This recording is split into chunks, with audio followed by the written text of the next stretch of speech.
Уже через 2 дня водитель Айбек Бурбоев выйдет на маршрут на новом автобусе. 50 новых машин сегодня торжественно передали мэрии южной столицы. Специально под новый общественный транспорт разработали 4 новые маршрутные линии по наиболее густонаселенным районам города.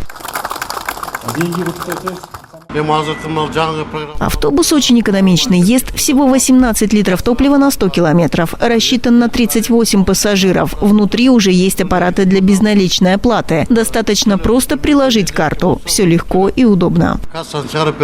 Стоимость одного автобуса $37 тысяч. Средства выделил Кыргызско-Узбекский фонд развития со сроком погашения в 5 лет. Автобусы изготовили на Самаркандском автозаводе Узбекистана. ВОЖ – это наша первая поставка. До этого мы поставляли 170 единиц таких автобусов в город Бишкек. ВОЖ эта поставка осуществилась совместно с Узбекско-Кыргызским фондом. Финансирование предоставили Узбекско-Кыргызский фонд. Автобусы для города приобрели с целью решения проблем общественного транспорта. Мэрия города Ош регулярно работает с внутренними и внешними инвесторами для реализации проектов на выгодных условиях.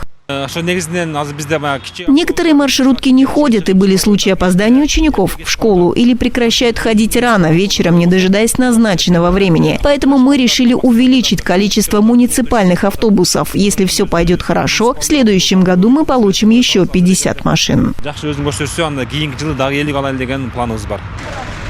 Жители Оша могут также пользоваться мобильным приложением «Автобус-сервис», которое позволяет отслеживать перемещение своего автобуса на маршрутных линиях и заранее планировать поездку. Стоимость одной поездки в автобусе в Оше сейчас составляет 10 сомов при оплате наличными и 8 сомов по безналу. Алена Смирнова, Зайнат Ибраимова, Уран-1.